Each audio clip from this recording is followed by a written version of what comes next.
Olá pessoal, tudo bem com vocês?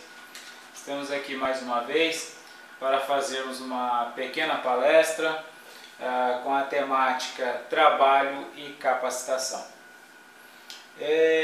Nós temos falado aqui, conversado sobre alguns temas, temos algumas palestras disponíveis em nossas páginas, nosso canal de YouTube, nossa fanpage. Hoje eu decidi por falar sobre trabalho e capacitação, porque o nosso objetivo aqui é falarmos um pouquinho sobre o paradigma da capacitação. Lembrando mais uma vez, quem vem acompanhando nossos vídeos, nosso trabalho, eu sugiro que conheça um pouco do nosso trabalho antes de assistir a esta palestra, porque com certeza é uma palestra que comumente nós não assistimos. Porque o nosso objetivo aqui é transcendermos, irmos um pouco mais além daqueles velhos paradigmas que nós ouvimos dizer, que nós escutamos por muitos de nossos professores, escutamos por muitas organizações, mas na verdade não temos nenhuma percepção real disto em nossas vidas. E eu vou começar já comentando sobre o paradigma da capacitação. Uma das coisas que os nossos pais, muitas vezes, nossos professores, nossos gestores públicos nos dizem, é que nós precisamos nos capacitar para que assim então nós tenhamos boas oportunidades de emprego, boas oportunidades na vida social. E aqui eu vou começar contando uma história particular pessoal, para que a gente tenha melhor conhecimento de causa desta nossa proposta que está sendo apresentada aqui em nossa palestra. Então, o paradigma da capacitação diz que nós devemos nos capacitar para que assim então tenhamos um melhor posicionamento no mercado. Mas o que nós temos observado é que as pessoas estão se capacitando cada vez mais e cada vez mais estão tendo menos dificuldades de realocar-se no mercado. E quando eu falo realocar-se no mercado, realocar-se dentro de um trabalho, isto só não basta. Porque de que adianta você realocar-se no mercado, mas ter um salário, ter uma rentabilidade que não supre suas necessidades básicas, que não supre as imposições deste próprio trabalho. Eu recentemente recebi uma proposta de emprego que gerava os R$2.000, quase em torno de R$2.000. Mas este emprego me impunha a necessidade de transporte, né? A empresa a qual me fez este convite, ela inclusive ofereceu para mim uma motocicleta, com os custos inclusive, né? com custo de combustível por conta da empresa. Mas agora eu faço a pergunta, eu, pai de família, a empresa não era em meu município, eu, pai de família, como poderia ficar transitando pelas estradas rurais, pelas rodovias, que são estradas rurais de acordo com o Código de Trânsito, pelas rodovias de motocicleta em dias de sol, de chuva, de frio? Ou seja, qual seria a minha qualidade de vida neste trabalho? E era um trabalho que exige, no mínimo, graduação superior e algumas titulações. E agora eu pergunto a vocês, a minha capacitação me ofereceram uma boa oportunidade de trabalho, né, de emprego? A minha capacitação me ofereceu condições para eu realocar-me bem no mercado de trabalho? Porque este emprego que me ofereceram, como eu disse, tinha como requisito mínimo nível superior, habilitação profissional AD e além de algumas outras titulações. e ainda me exigia um certificado digital, que pode parecer nada, mas é algo que custa seus quase R$ 500 anuais. Ou seja, o trabalho precisa suprir a minha necessidade de locomoção, precisa suprir a minha necessidade de meus equipamentos de trabalho. A certificação digital eu não preciso para a minha vida pessoal, eu ia precisar para o trabalho. Agora, com um salário desse, como eu poderia ter uma qualidade de vida no trabalho, suprir minhas despesas, suprir as despesas de minha família? Logo, este trabalho não me vale a pena. Foi então que dispensei. E é sobre isso que eu estou falando, o nosso tema: trabalho e capacitação. Ou seja, capacitação implica em trabalho que supra as nossas necessidades? Não. E o paradigma da capacitação vem nos dizendo que nós precisamos, como eu disse, muitas vezes nossos pais, nossos professores, nossos gestores públicos, vocês precisam se capacitar, É claro que nós precisamos capacitar-nos, buscar o conhecimento, buscar a nossa evolução pessoal, o nosso crescimento pessoal. Mas o nosso tema aqui é trabalho e capacitação, trabalho versus capacitação, né? O quanto esta capacitação implica num bom posicionamento do trabalho. E eu disse que vou contar uma pequena história só para nós entendermos o como, né? Eu já contei aqui um convite de emprego que eu tive há algum tempo atrás, e que eu disse que para mim simplesmente não compensava, né? Pelo menos não para que eu tivesse qualidade de vida, como eu venho falando em minhas palestras. O objetivo é o desenvolvimento humano, né? O nosso objetivo deve ser o nosso desenvolvimento enquanto ser humano, que por sua vez também é qualidade de vida.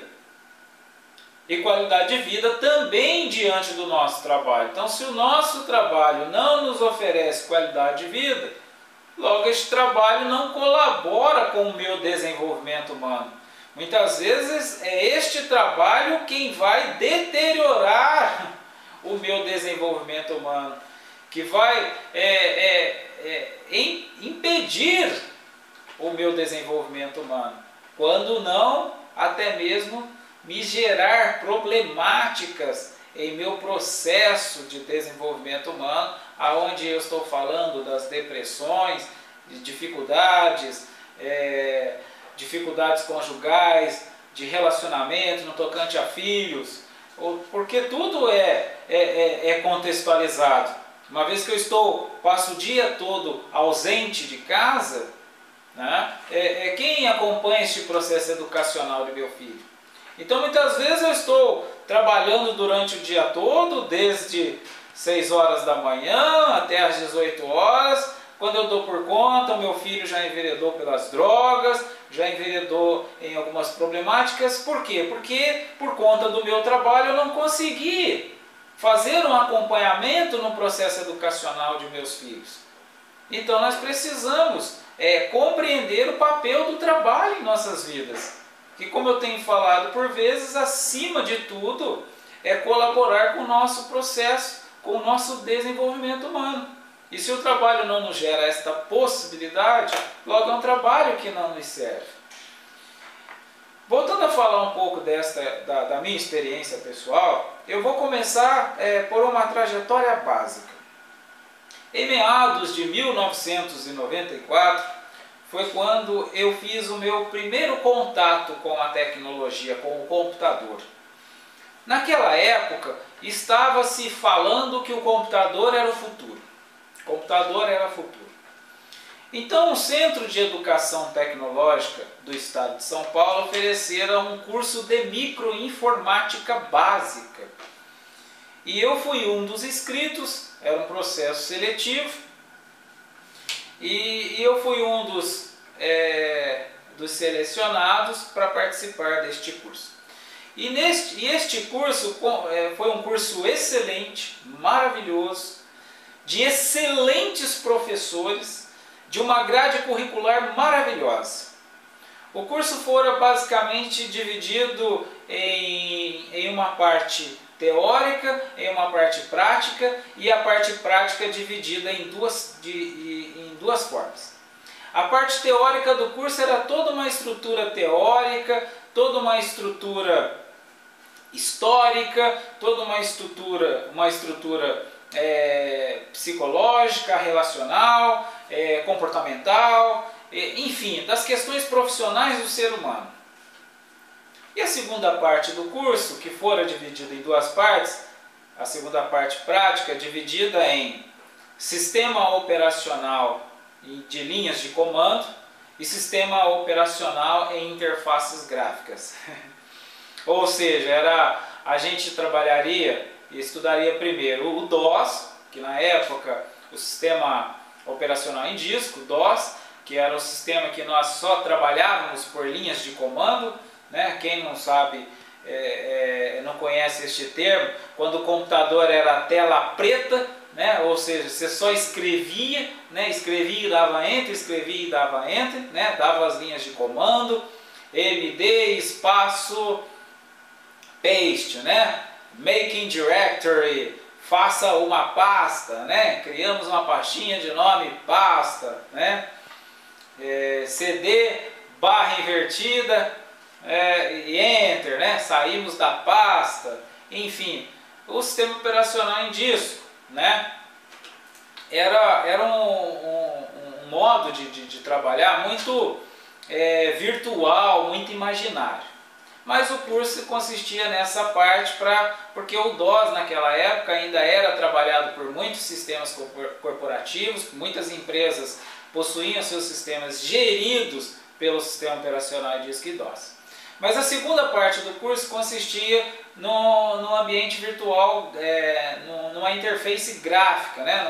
numa interface gráfica, que na época já era o Windows 95. Nós tivemos a evolução dos sistemas operacionais pelo Windows Workgroups, que foi a primeira revolução da interface gráfica. Alguns teóricos da tecnologia defendem que não era exatamente uma interface gráfica ainda, mas enfim, você já tinha um visual, você já tinha um mouse e já era tudo mais fácil.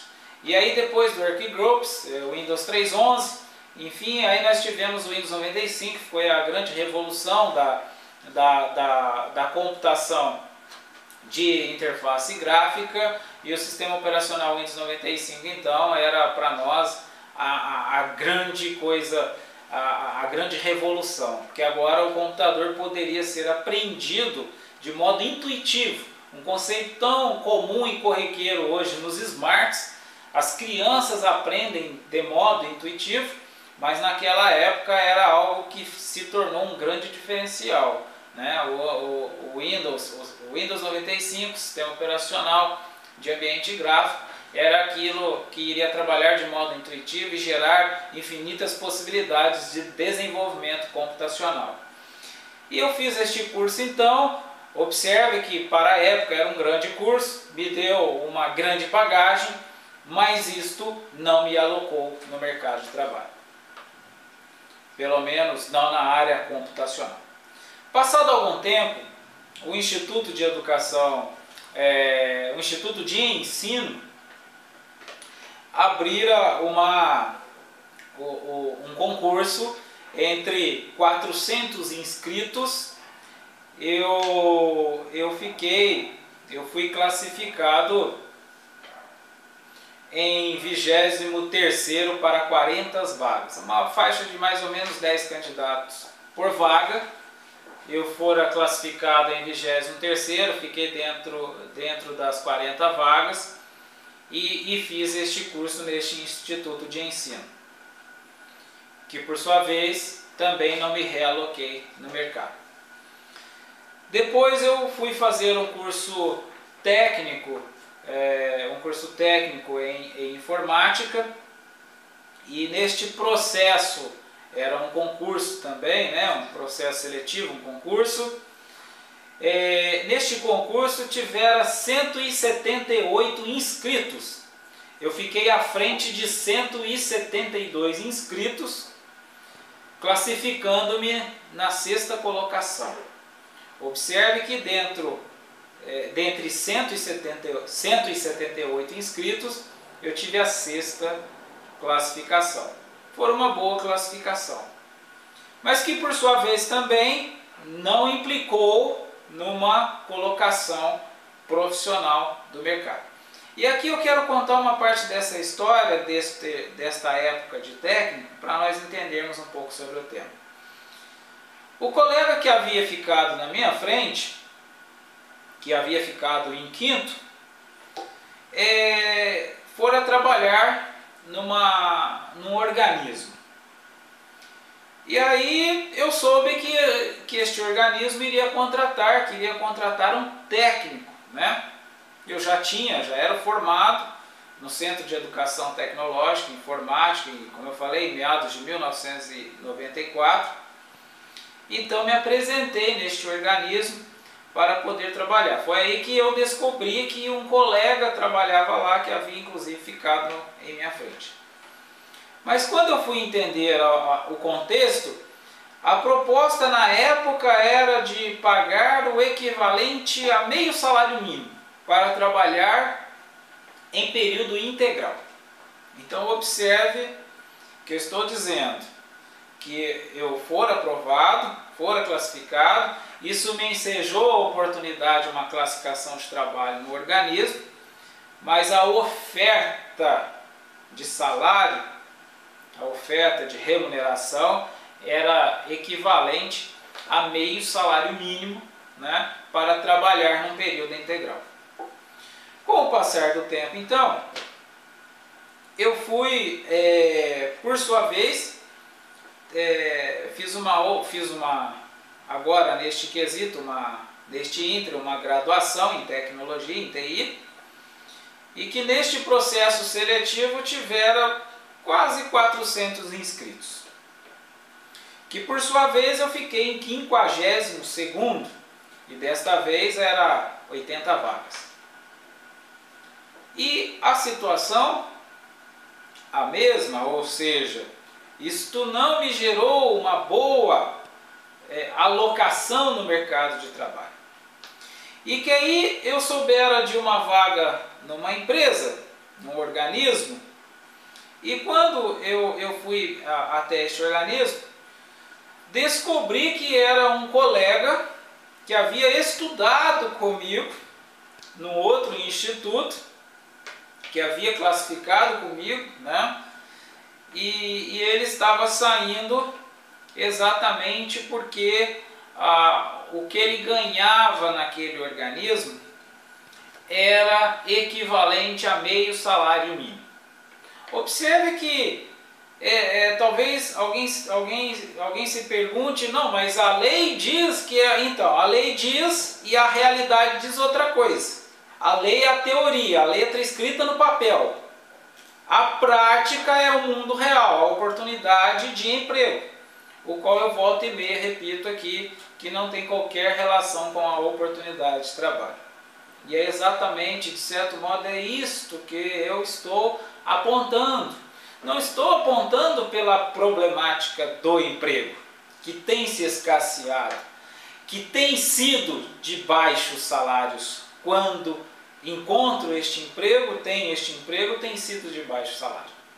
Mas estou atinando que a oportunidade de trabalho, ela é infinita. E a oportunidade de ganhos diante destas oportunidades de trabalho são também infinitas.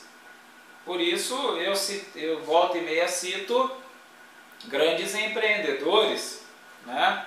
Como o próprio Bill Gates. Ou seja, Bill Gates deixou a universidade para trabalhar e se tornou o homem mais rico o homem mais rico do mundo no menor espaço de tempo. Talvez se ele tivesse aceitado o emprego de meio salário mínimo, ele estaria lá até hoje ganhando meio salário mínimo, ou talvez se ele tivesse ampliado, melhorado, um salário mínimo. Então, o nosso tema aqui, que é falar sobre o trabalho e a capacitação, eu quero reiterar mais uma vez. A capacitação, sim, é devida, mas ela não tem qualquer relação com a empregabilidade, embora ela tenha relação com a oportunidade de trabalho. E é por isso que eu digo sim à capacitação, sim ao aprimoramento, sim ao treinamento, sim ao processo de aprendizagem, ao evoluir do processo de aprendizagem. Precisamos aprender cada vez mais.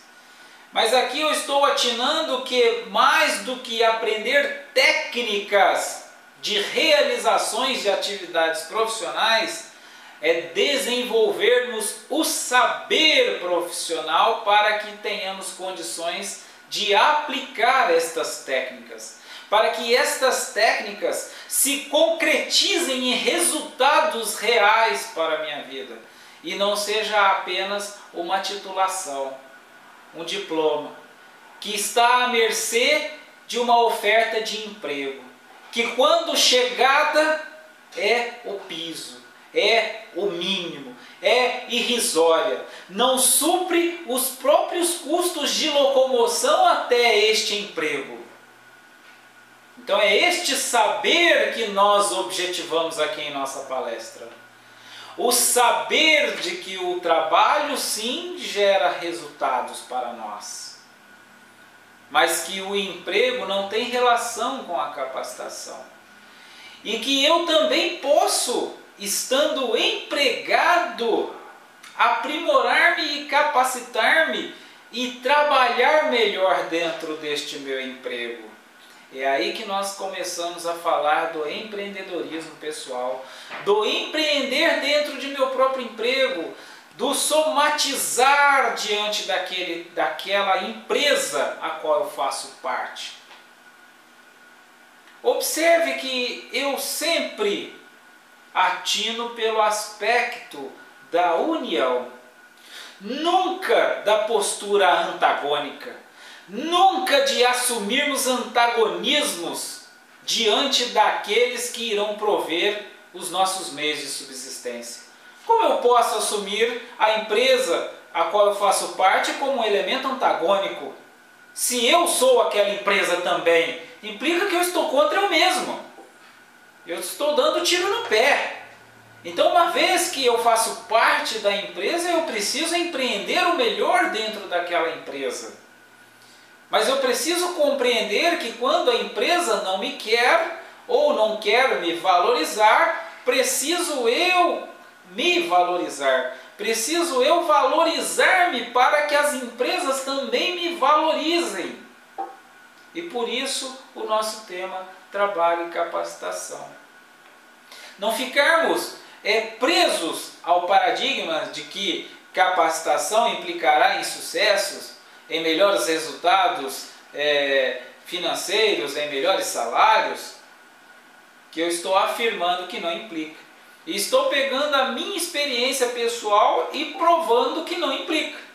Eu contei a minha trajetória, a minha classificação diante dos cursos. Eu já contei sobre as minhas propostas de emprego, que eu recebo propostas de emprego.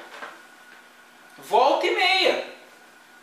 Porque as pessoas estão precisando de empregados. Se nós entrarmos agora no jornal de emprego, tem um monte de vaga de emprego. Se nós entrarmos na rede LinkedIn, tem emprego por toda parte. Nós temos oportunidades de emprego. Agora, são empregos que exigem capacitações, que comumente não tem se encontrado estas pessoas com estas capacitações. Ou quando tem, são pessoas que não estão dispostas a receberem o quanto estes empregos estão dispostos a pagarem. Então, atinarmos sempre para o aspecto de que capacitarmos sim, aprendermos sim, profissionalizarmos e desenvolvermos técnicas de trabalho sim, mas acima de tudo desenvolvermos o saber. Porque ao saber, quem fará com que discernamos pela melhor forma de trabalho, pela melhor opção do trabalho, pelo melhor uso do trabalho, pela melhor utilização dos recursos do trabalho. É o discernimento que fará com que tenhamos condições de compreender que muitas vezes eu também não sou valorizado por uma empresa porque eu não valorizo a empresa a qual eu me encontro. Por isso, reitero mais uma vez, não podemos assumir uma postura antagônica diante de uma empresa a qual nos emprega. Porque nós estamos assumindo uma postura contra nós mesmos. Pois muito desemprego se dá por conta de que nós não empreendemos juntos com a empresa a qual nós fizemos parte no momento. Porque há um conjunto. A empresa só é empresa porque eu faço parte de uma empresa. Se a empresa tem um dono, mas tem 10 colaboradores que trabalham contra a empresa, ela vai quebrar. E aí o que acontece? Todos ficam sem trabalho.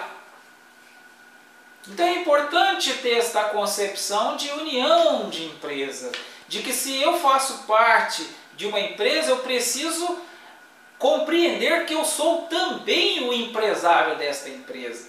Que ela pode ter um gestor, ela pode ter alguém que me contrata, ela pode ter alguém que assina minha carteira de trabalho, que é aquele a qual no século passado eu chamava de patrão. Mas eu sou também aquela empresa, que aquele que no século passado eu chamo de patrão, é também o meu colega de trabalho, é também alguém que está trabalhando, é alguém também que está buscando a sua oportunidade de trabalho dentro das relações sociais a qual ele se encontra. Porque se ele tivesse um emprego pagando para ele bem, ele não ia ter uma empresa. É simples assim. Se ele está empreendendo, é porque ele precisa criar uma oportunidade de trabalho para ele mesmo. Então é preciso que as pessoas que façam parte de uma empresa compreendam este propósito para que possam unir-se e deste modo todos empreenderem e obterem os melhores resultados possíveis. E como eu digo, o resto mera consequência. Bom, mais uma vez agradeço a presença de todos, a colaboração de todos. Quem quiser enviar alguma pergunta, fazer alguma pergunta, alguma observação ou algum acréscimo, me encontra em completa disposição. Muito obrigado mais uma vez. Até mais.